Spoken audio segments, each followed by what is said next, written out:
Fire Radio. Hey everybody, it's Rob. Frontline Mindset with National Fire Radio. It is good to be back. I've had to take a little bit of a hiatus because I got promoted to deputy chief back in April, and I've just kind of been getting myself settled. There's a lot of work to do, and I am now back in action. I'm very excited. I've got one of my good friends here who I've met in my travels to kick this episode off of me coming back, Kyle Straight. I am deeply appreciative for you deciding to come on and take me up on this invitation, brother. Thank you so much.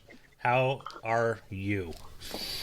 Thank you for having me. I am doing just fine, enjoying this wonderful midweek afternoon. It's finally sunny, so I'm enjoying it. That is awesome, man. All right, so Kyle, like you're, I got your resume here, your bio. You've been in the fire service for a year and a day, as they say out on the West Coast. But kind of start walking me through this and how you got the bug into the fire service. So growing up, my uncle was a volunteer part-timer outside of Milwaukee. Later got a job at the big city when I was much younger. So I grew up going to Grandma and Grandpa's house, and then family dinners, and him rushing out to the Tones for a call. Was always something kind of cool, especially as a 3 or 4 or 5-year-old, watching that happen. I guess I never really grew up because I'm still like a 5-year-old. I still like fire trucks and most days ambulances as well. So then growing up, I kind of always leaned towards it, but I ended up going into construction and utility work. My dad's a utility worker, and at some point in my moving across parts of the country, I ended up as a paid-on-call firefighter with the Rocky Mount Fire District in Lake of the Ozarks. I was there for about 3 years, and I came back to Wisconsin. I continued serving with a couple of departments, and then finally getting a career gig in 2022. Let's talk real quick about that. Like first off, the contract and utility work. What did you do for utility work? So I worked for the water utility outside of Kansas City, digging ditches and flushing hydrants, testing hydrants, repairing hydrants, working on valves, going out in the middle of the night for water main breaks when the fire department would snap a water main, slamming a hydrant shut because our hydrants are really good. So there was a time where I really hated the fire department. I really hated those guys. Usually about 1 o'clock in the morning on a cold January night. But yeah, that's kind of what I did. And then 2007, you roll into Rocky Mount, and how? Tell me about that. Yeah, so I left my job at the water district. We moved to Lake of the Ozarks from the Kansas City area, and I was looking for a job, and I saw that actually my wife saw that the fire department was looking for volunteers, and she knew that was something I had always wanted to do.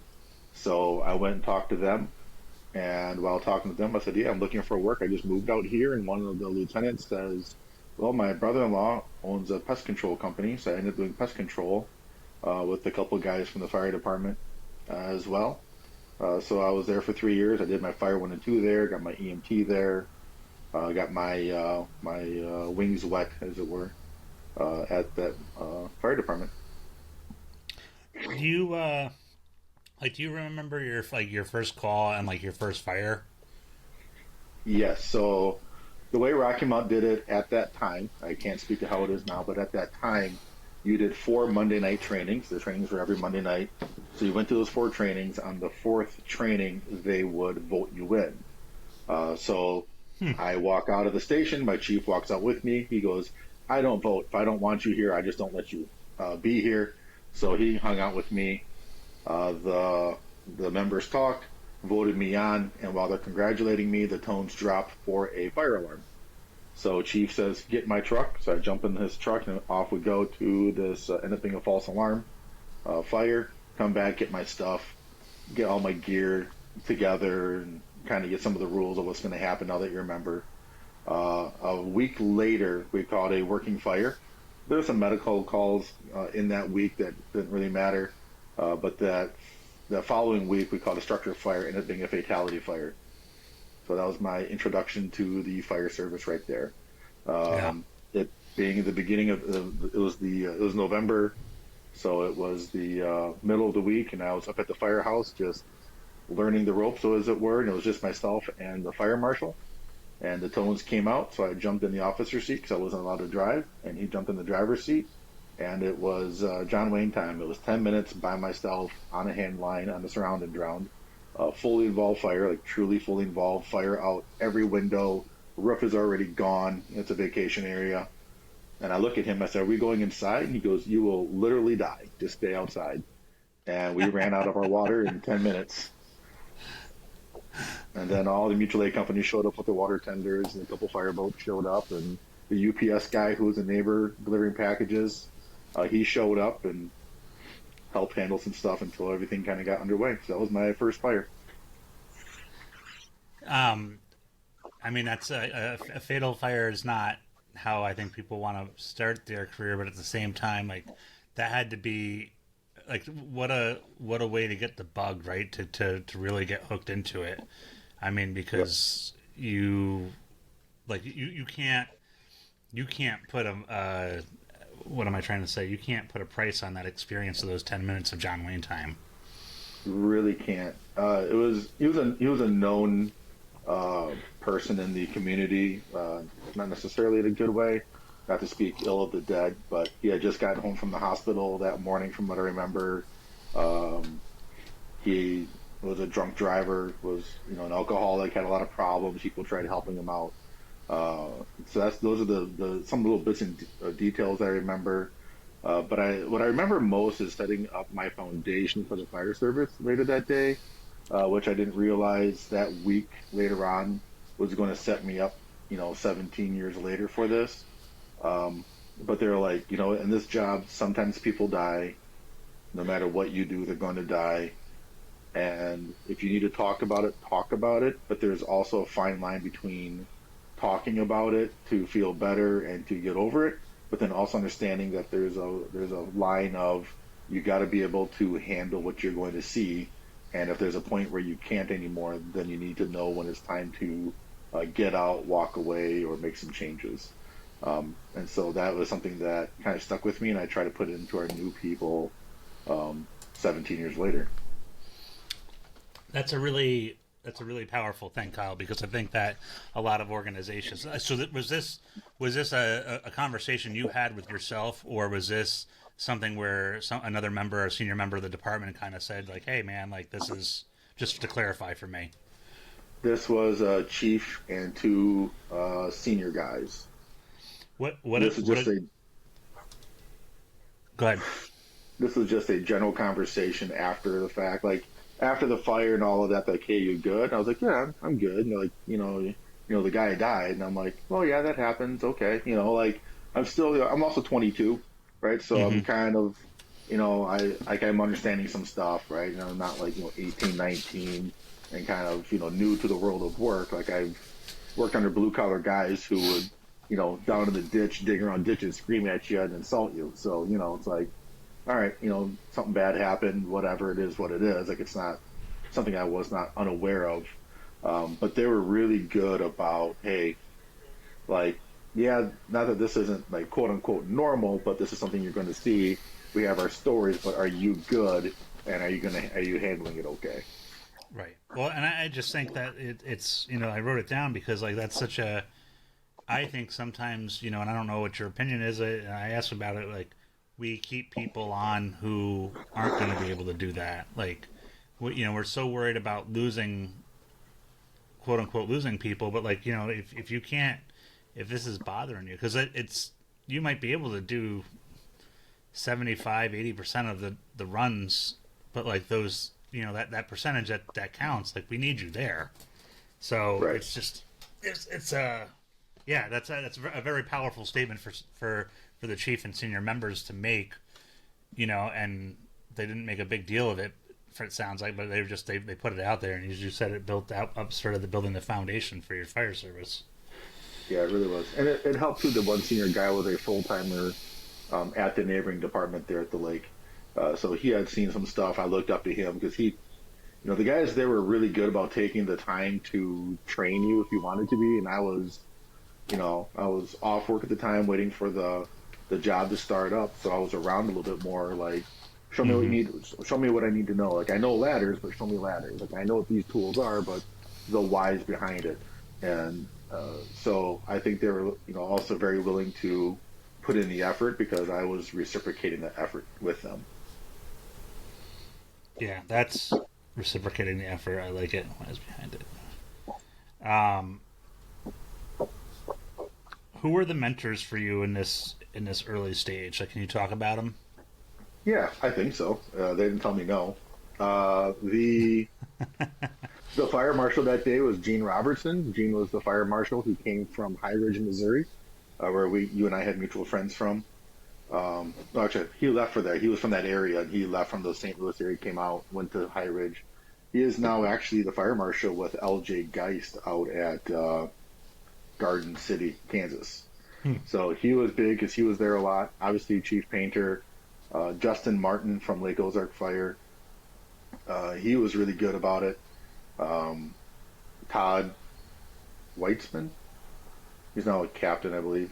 Those guys were it was a good core group of guys. Daryl Reedus, which I don't think he's in the fire service anymore, but there's a good solid 5 or 6 guys there that would show you the ropes and hold you accountable. And when you screw it up, they understood where this group was coming from. We had a call where the girl, was not breathing. Like she was up talking to us, and then just passes out and is not breathing. I'm in EMT school, but I'm not an EMT at this point. I'm just a first responder. Whereas Daryl and a couple of guys on that call were EMTs. They've worked on the ambulance for years. So this to them was not a big deal. And they said, okay, grab me the BVM.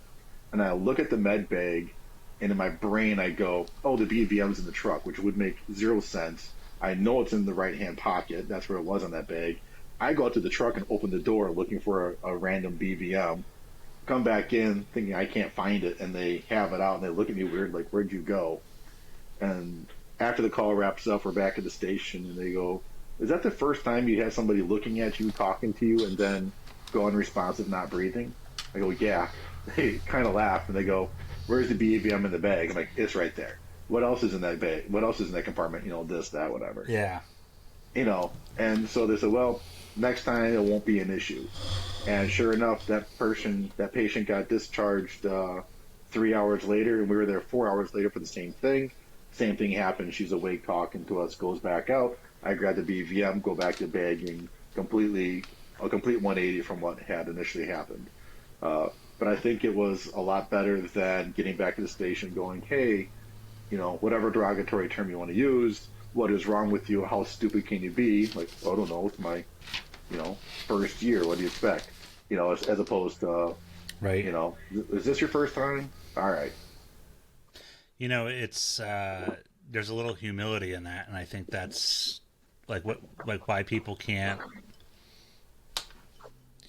just take that path. It's good that these guys were there for that. Are there any other things that these early mentors did that just stick out to you? As far as continuing to build up the foundation and the habits. Um, when I went to Fire 1 and 2 class, or the academy that they had there at the lake at the time, when I started off, I wasn't Fire 1 or 2. I had 4 weeks of training, and then I'm a firefighter. Like there was no Fire Right. 1 and 2. So when I went to Fire 1 and 2, it was very strict, very regimented. Make sure you're clean shaven. Make sure that your clothes are clean. Um, but honestly, it was just more or less they knew how to call you out. As you became their friend and their brother, they were a little bit more loose in how they spoke to you. Um, they'd insult you a little bit more, and you kind of figure it out. Oh, I need to do this. I need to do that. Um, but in the beginning, it was just here's the standards. Here's what we expect out of you. Do this. There was also, the early 2000s at the time when we started off. There was 1 or 2 high pressure air packs, a lot of steel bottles, and elephant trunks.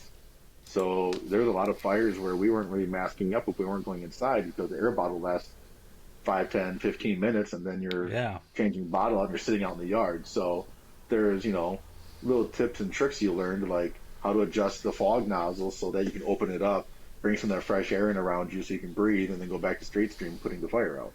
And then once we got our grant for our new air packs, then yeah, we wore air packs more often because you weren't changing out the bottle every 20 minutes.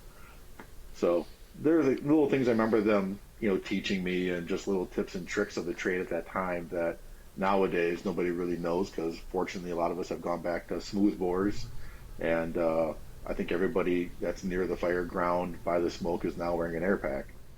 Yeah, So it's funny because when you bring up those old like 2A air packs and stuff like that, right? And I think that's what they were. Yeah, like the department next to us, and I grew up in rural Sullivan County, and Jeffersonville had the old Scots, so you were like screwing into the regulator of the tube as you were turning the bottle on, right? So you're doing two things yep, at once. And then in Youngsville, we had Survive Airs, and it had the diaphragm with the donning and doffing or the donning and high pressure switch. yep, So, like, and I remember in our essential firefighting back then, because that's, it was essential firefighting, initial fire attack 1 and 2. It was like still the best class that I think was out there before we really educated ourselves, right? But right.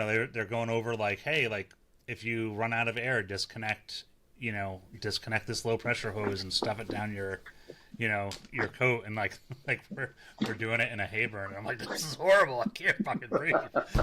But and that was in the late '90s, like '99. And in 2000 we started getting grants for air packs, and updated equipment started coming in. But still, like there are plenty of departments still operating like that. And you're doing this in 2007, so this is allegedly a post 9/11 world where grant money is being like doled out because we got to get everybody ready for the next terror attack, right? Like, and I think sometimes I forget how good we had it, like it's wild. But then I also did serve with those air packs, like I did fight fires with those packs on, and like I hmm said, you weren't in there very long, so you had to make whatever work you did, you did it quick. Yeah. The one thing that Backdraft gets right is conserve your air. Mm-hmm. Yep. So, so you go through this period. You move back to Wisconsin, and you work for a couple different departments. What was the culture shift from moving from Missouri to Wisconsin? Coming back to Wisconsin as a firefighter, so I had been gone for 5 years, so my accent changed a little bit to more southern. So everybody's like, "Oh, where are you from?" Well, they see all my Missouri stuff. Like, "Oh, you're from Missouri." I go, "Well, yeah, I'm from a half an hour south of here, but yeah, I'm coming back from Missouri." So there was kind of that little mind thought of, "Why are you doing it that way?" "Oh, that's just a Missouri way of doing things." Like, well, how we did it. The mindset at the time for that department, it was a little awkward, a little different because I'm coming from the lake. Here is a lot of family that were related to each other within the department, so there's some of those dynamics to work around. Sure. Uh, did we have a lake? But we did. When they said they had a fire boat and they showed me the fire boat, it's a John boat with a motor. I laughed And, because I'm and used to a fireboat. yeah, Kyle, let's kind of before we jump into this, because I probably got ahead of myself, and I apologize for it. Let's talk about the Lake of the Ozarks area, because you hit something with that first fire, and you said there's a lot of vacation homes. I think that sets a really good tone, because when you talk about fireboats, like it's something that I didn't realize from talking with Dave Woodward and others who were in that lake area, that I just full disclosure, I just knew about a TV show with the drug cartels and the money laundering. But like you really do have these inlets of where like a fireboat can probably respond faster in some areas than ground apparatus, and then your water Absolutely. supply can come from a. So kind of just can you hit on that a little bit? Yeah. So when I first started there, the fireboat was um, right around the corner from my house. Uh, so there was times like, okay, if we're taking the fireboat, I would go drop it in the water, get it running. So when the other guy showed up, we would just jump on the boat and go. Lake of the Ozarks has more shoreline than California or Florida because of all the inlets and outlets. So, like you said, a fire apparatus might be responding for 15 minutes because you have the different lake roads that branch off, that branch off, that branch off, and the fireboat comes in. hits that one little area. You can drop some LDH down the hill, uh, connecting to the fireboat. The fireboat can supply that apparatus plus then deck gun the back of the house. So yeah, we had, you know, a lot of vacation homes. Some of us that are there year round. Uh, so by the time someone realizes that a house is up in flames, a lot of times that house is already half to three quarters involved because nobody's around to know that it's going. Especially at that time, people had cell phones, but cell service was hit and miss.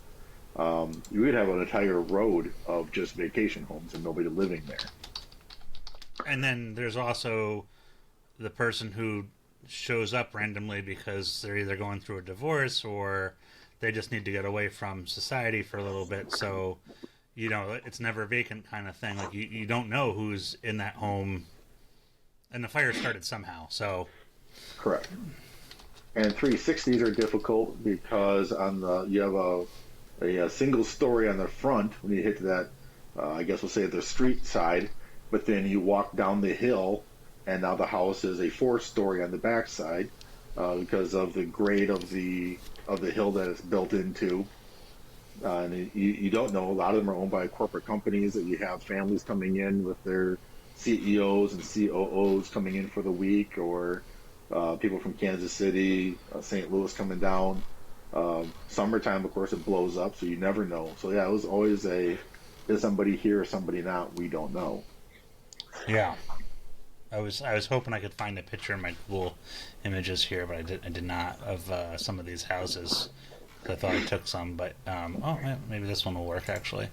So yeah, it's I'm gonna try to put it into the presentation here. I probably don't have the smarts to do that, but it's actually Rocky Mountain's ladder at the marina for the water thieves class. But there's like when you're talking about fireboats and you're talking about the response and how like you totally have a different especially I would imagine to Wisconsin, a different building construction just on the basis that your side alpha, your side one, whatever terminology, the front door is a single story, but it drops four in the back to a lake, and Yep. it's not it looks like maybe like what I would describe as a single story ranch or something like that, but then it just kind of it's like that horrible date I had that she started out up here and then she went wide underneath, right? Like it's going to be That's exactly it. so you take that knowledge and plus and that's not just houses, that's commercial businesses as well, which is another Yep. thing to any bar, any kind of shop that's on the lake has the same thing. It's one or maybe two stories up front and then it's dropping three or four in the rear, but it's a commercial occupancy. So you take that kind of building construction, your look on tactics and how you're going to handle those incidents, and you come back to Wisconsin, and now you're kind of experiencing a little bit of this counterculture. I don't know if this counterculture the best way to put it, but a clash Yeah, I think of so. like, hey, I was doing it this way, now we're doing it this way, and then so like let's pick up from there. Sure. So now we come here, and of course, Rocky Mount, the only hydrants we really had other than the island, which has a water pump, and you have some limited access to those hydrants. You might have a dry hydrant. For those that don't know, a dry hydrant is one that you can hook up to and draft off the lake, or the fireboat can pull up to the dock, connect to that hydrant, and then supply up to a truck that's connected to the pipe on the other end. But they're, in all essence, they're just an empty pipe for getting water up a few stories to the top of the road. So come to Wisconsin, there's a couple of places that have them. They're not maintained and nobody really uses them. They're put in as a good idea.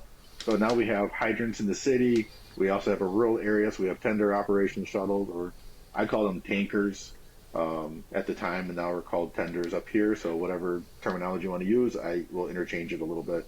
So I was very familiar with the tender and drafting operation. But now all the houses are your typical single or two-story houses without that drop off in the back. We do have a lake. It's a pretty big lake, but it's also a very shallow lake. So when the storms come in, we have you have inexperienced boaters. You'll have the boats that can flip out there. So we go out for those with another department at the time. Uh, but those were very few and far between. Whereas at Rocky Mount, we're going out in the lake for boat fires and other little Hmm. incidences in the summer pretty regularly. So it was just a change.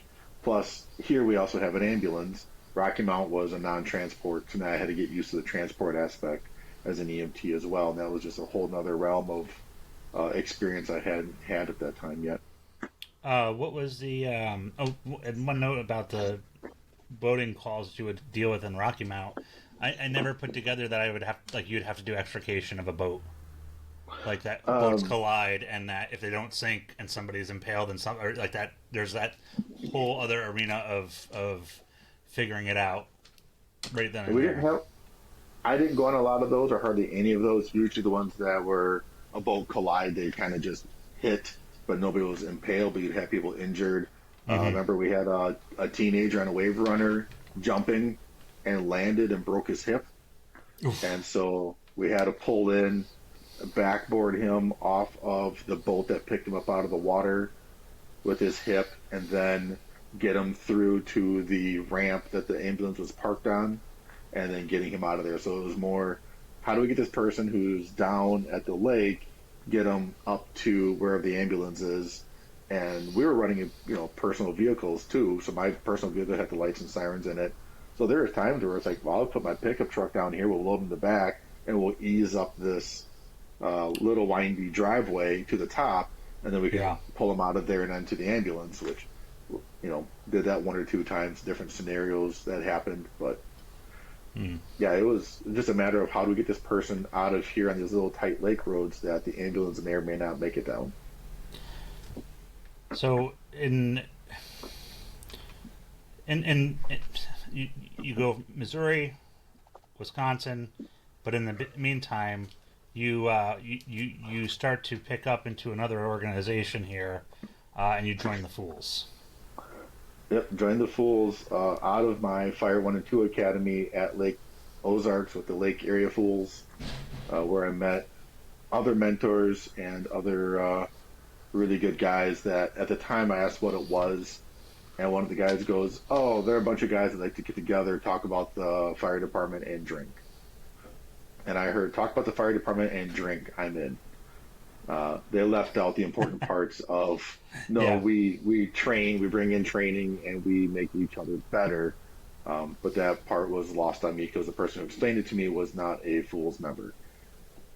yeah. I think that my initial introduction to the Fools was in the same manner, but more reckless, and I'm very disappointed that the person who was not a Fools member that described it did so because I would have joined a lot sooner.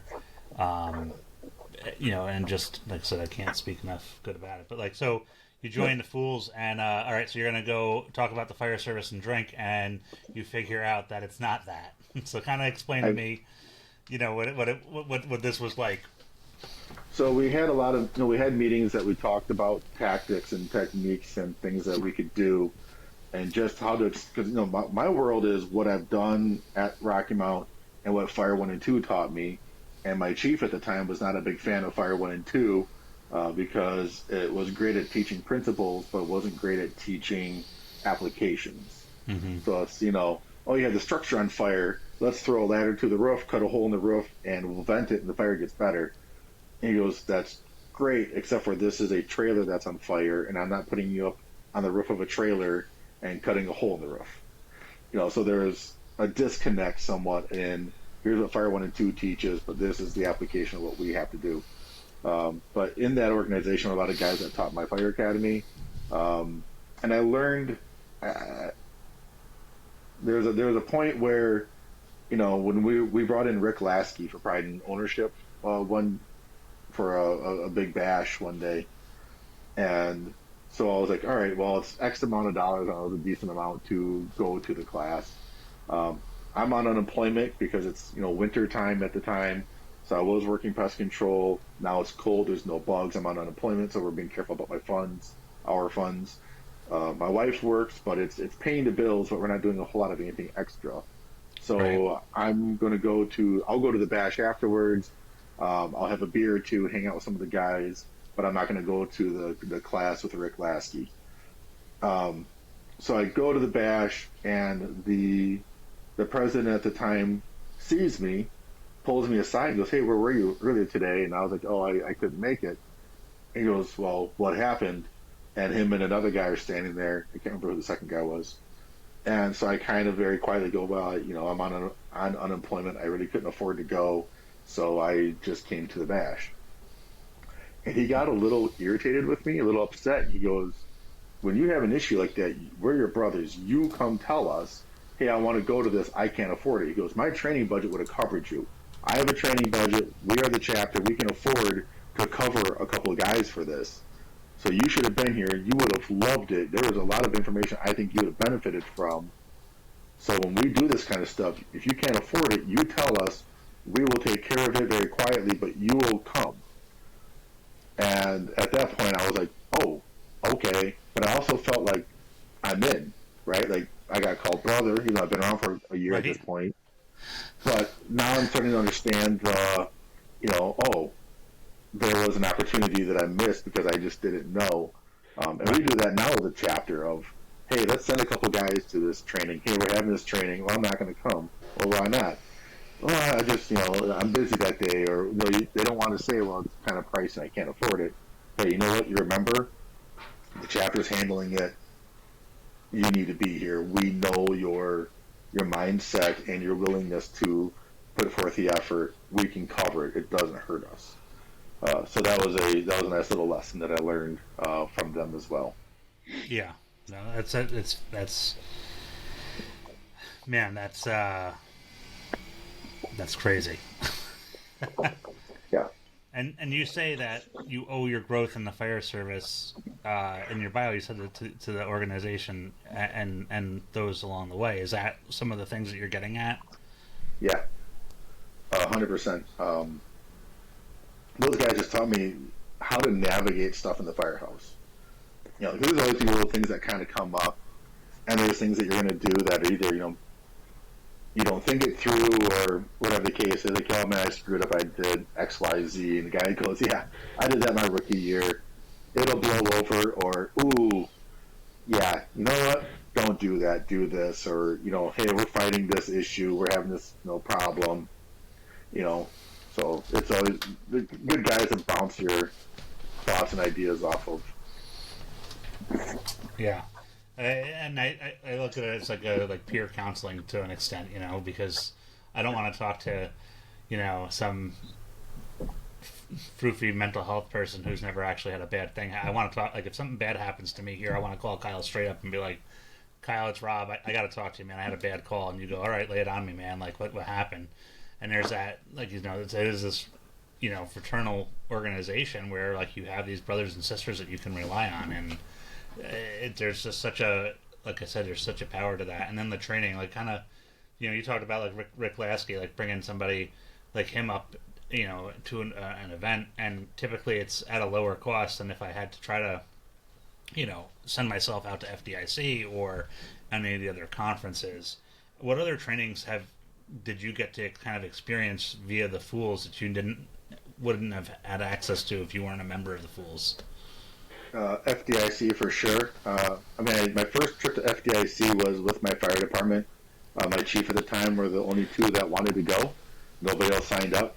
And I said, "Wait, you guys cover the cost for FDIC?" They go, "Well, you have to pay for your own food and drinks, but yeah, we cover the classes. We do the classrooms. We're not paying for the hot classes." And so I was really excited because I've always wanted to go to FDIC. That was a big thing talked about at the lake. So here Yeah. in Wisconsin, the chief's like, "Yeah, we're going." So I got to go with him. And then the last 2 years with the Fools, because of the Fools Bash, I got to go and enjoy the big show with them. But outside of FDIC, I've gotten to meet Bobby Eckert. We brought him in, the retired commissioner of Chicago Fire, having him come in and discuss uh, different things from the Chicago area, lessons learned that can be taken from leadership to not really the nuts and bolts of the fire service, because each area is going to obviously do their way differently, right? Fools International, we hosted that a couple of years ago as a chapter, so getting to meet the e-board and make friends along the way, and go to some of their classes, meeting. All the name just escaped me. Our mutual friend out of FDNY from the truck company, Mike Dugan. Yep. I got to see him teach and sit through a couple of his classes now, and it's amazing at how well some of these instructors from a big city, FDNY, Chicago, wherever, can really go, here's what I know from where I worked. Here's how to apply it, whether you have 30 guys showing up in half an hour or you have 5 guys for half an hour. Here's what needs to get done. Here are the priorities, and this other stuff can kind of wait. So because of them, I've been able to attend a lot of those classes and some conferences. Yeah, I mean, it's just having been involved with, revolutionary fire tactics at the lake, which the Lake Area Fools had such a impact in, and helped out with. It was kind of to see these instructors, to get to meet them and understand who they are, and that, and I think that's another thing, like the micro conferences and stuff like that, right? And the Fools events, like nobody's typically there that doesn't want to be there. So just Right. as far as a learning environment, it's a little bit better. Yeah. I feel like FDIC would have a mix of guys that want to be there, and then others that view it as a free vacation because their department said you're going to go, and they're happy, as the way some people put it, they're happy being the mutt. They're happy being the angry guy in the recliner. Not that at times I'm not the angry guy, but the guy who, he made his 15 years in. Now he's going to sit in the recliner until a call comes out. He has Right. no interest, or she. They have no interest in training a new person. They have no interest in passing on any knowledge. If they have any themselves, they may have just floated along in their department. Whereas your micro conferences, Revolutionary Fire Tactics at the Lake, North Florida Fire Expo, a class that a Fools chapter somewhere in the country is putting on, the people that are there want to be there, whether they are monetarily invested or not. They signed up and say, yeah, I want to go to that, and I want to put the work and the effort in. And those are the ones that are there. So the conversations afterward are very different than the guys complaining about their union contract at FDIC. Right. Yeah. On the conference level, like that, and that's really, Revolutionary Fire Tactics at the Lake is where I met Kyle Straight. I mean, like, and I say I met you there because I feel like I met you before that, but that's where I really got to actually, like, have that beer with you, sit down and talk.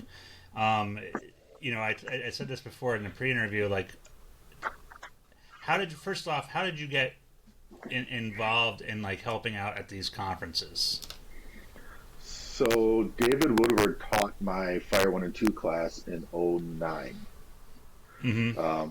He and I, and he and I will talk about this if we were together. He and I kind of bumped heads a little bit in the beginning with that. That's a guy who I now will call my brother. I do call my brother. He's a guy that if right now I had to, I would throw a bag in the truck and drive the 8 hours to Missouri to help him with something because it's needed. And I would do that right now. And hopefully he would do the same thing for me, which I'm pretty sure he would. So I met him, and he calls me. More importantly, Beth would tell him, "Go help Kyle." Like, Yeah. But yeah, no, I'm sorry, Kyle. Yeah. I love you, Beth. Would, yeah. She still scares me a little bit. Frightens the shit out of me. I got to be honest with you. Love you, Beth, so much. Yeah. So when he was starting the conference year 1, he calls me up and says, "Hey, would you come down for a conference?" And I'm like, "Sure, what's the conference? What's going on?" So he kind of explained it to me, and I said, "Oh man, that sounds great. Let me put some money together, and I'll do it." And so time goes by, and I go, "Oh crap, I gotta register for that." So I message him. I remember I was at the firehouse on shift at my part-time department, and I message him when I go, "Hey, I'm going to be registering. I put the money together, and I'm going to get classes registered. Looking forward to seeing you soon." And he goes, "Yeah, you don't do that. Check your Facebook." And so I'm like, all right. I check my notifications, and I'm tagged, and I don't remember if it was the Revolutionary Facebook or the Fools. But they did a drawing, which if you like, share, whatever, and they'll draw your name. And so they draw a guy who happened to be on the board. I don't know if he was the e-board or just with the Lake Area Fools locally. He was already going and helping out. So they go, nope, he doesn't count. Tosses it away, and Jake Dill, at the time president, pulls out my name and goes, Kyle Strait, you're coming for free to Revolutionary Fire Tactics at the lake. Give us a call. And so my first year, I won a trip down for the conference. And then the consecutive years after that, I registered and I paid my way. But I go to Dave, like, hey, do you need help with anything? Like, I'm here, like, we're friends. He goes, no, I think we got everything kind of covered. I'm like, all right, year two, he goes, hey, do you mind helping me with this or that? So I volunteer. I'm like, yeah, let me help you out. And so, after, and every year I pay my way to go down and go down there. And then he was like, hey, don't worry about paying. You can jump in on a couple classes, but we need to get this. I need this and this done. Like, absolutely. And so then it just slowly became where I kind of worked by offering to help out, got to come along and help him out throughout the conference over the years and get to be where I'm at with him. And I think that's one thing, like, conferences are looking for help, and if you put yourself out there and you're willing to do the work, and you have that work ethic and the reputation for it, it's a way to, I hate using to say that get into the conference, but like this is a way to get into the conference and help out, especially on the micro conference level, because it's almost a form of bartering to a point. But there's so many conferences out there that people are looking for help on, and especially when they're starting up, and it's it's just, if you don't ask, you won't know. Let them tell you, right. No, I can't take the help, or we're not interested. But if you do say yes, like, be prepared to do the work and be all in on it. I think it's also noteworthy, and this is where we've seen it a couple times where people, I think, miss this point, was if you've never been to the conference, especially when it's established and going on 6, 7, 8 years, if it's your first time going and you've never been there and you don't know people putting it on, calling them up and asking to come for free to help out doesn't really go very well. Like, if you've paid and you're known and you've gone there quite a bit and you're like, hey, do you need help? That makes a bigger impact and difference, that you've shown your investment to the conference, and you're not just looking there to make a name for yourself, or you're not there trying to get something for nothing. Right. So I think that's kind of a noteworthy aspect. 100%. I always think when I go to the trying to, is it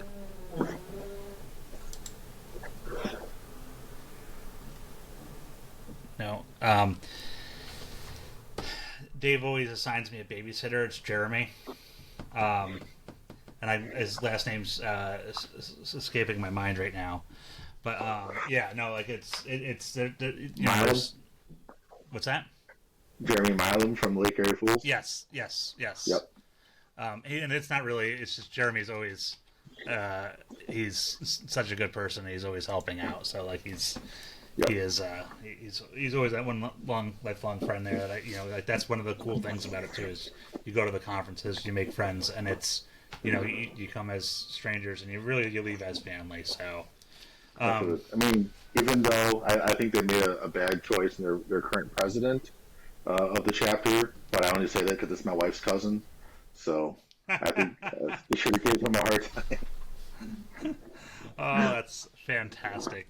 All right, so the fools and everything else, like the mindset of being a fool and doing that. Somebody listens to this and they're like, all right, I'm going to join my local chapter. What do they need to know to be successful and to make it work for them and for them to work for the chapter itself? So each chapter is its own thing, and by that, like for us in Wisconsin, for my particular chapter, you fill out an application, you show up, you're kind of in.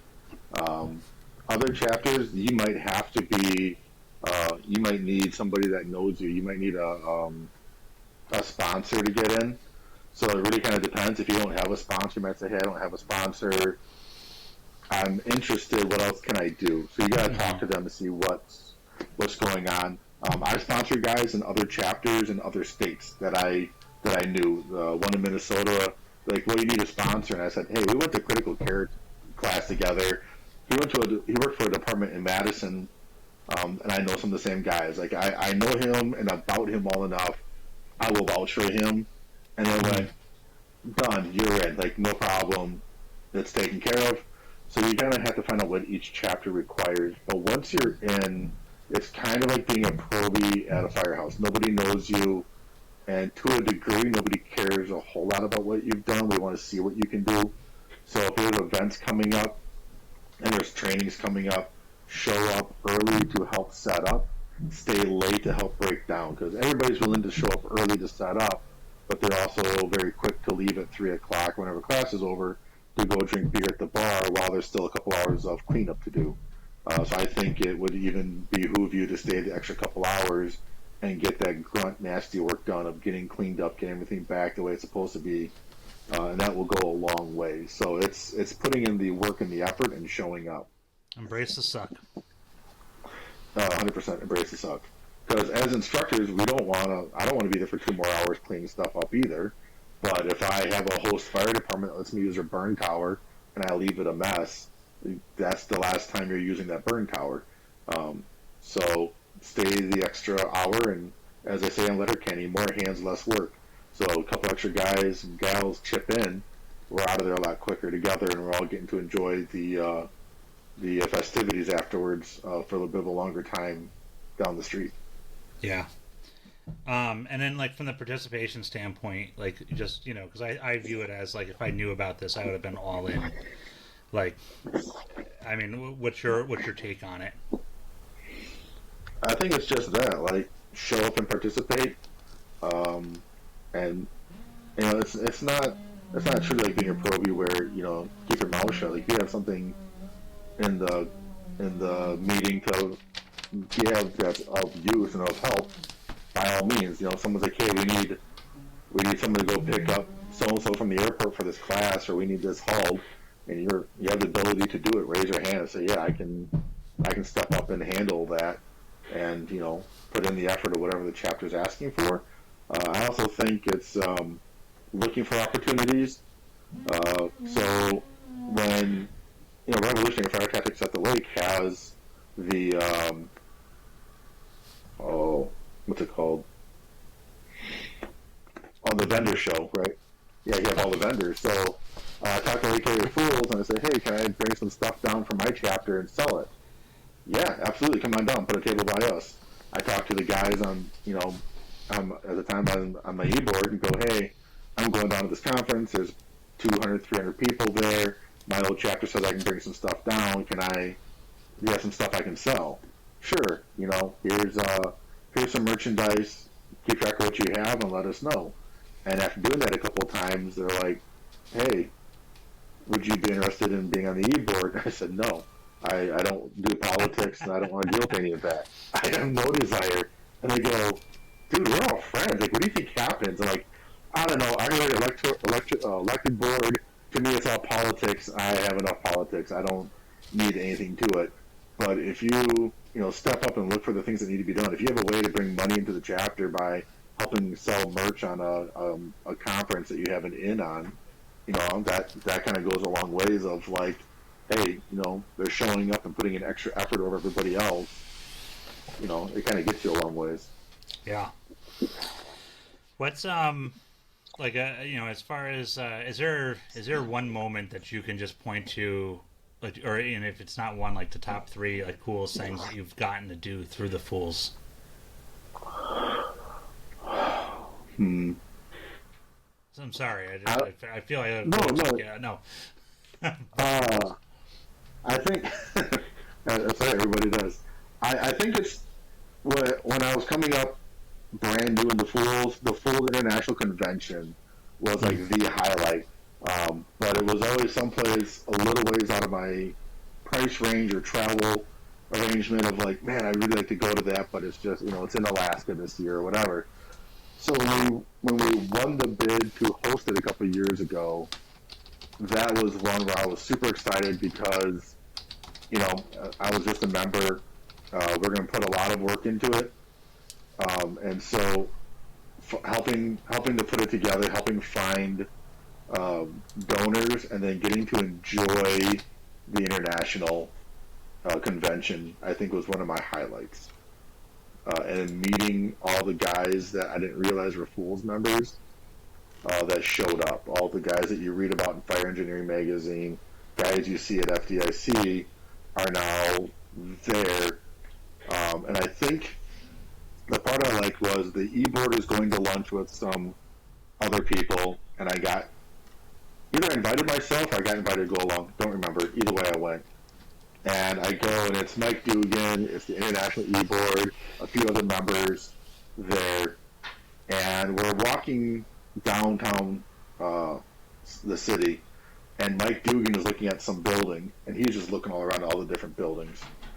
And he points to a building that's, I don't know, 13 stories, 15 stories, and the fire escape goes all the way to the top. And he goes, "That's weird." He goes, "I don't know why they did that." And normally my response would be like, "Yeah, that is weird, huh?"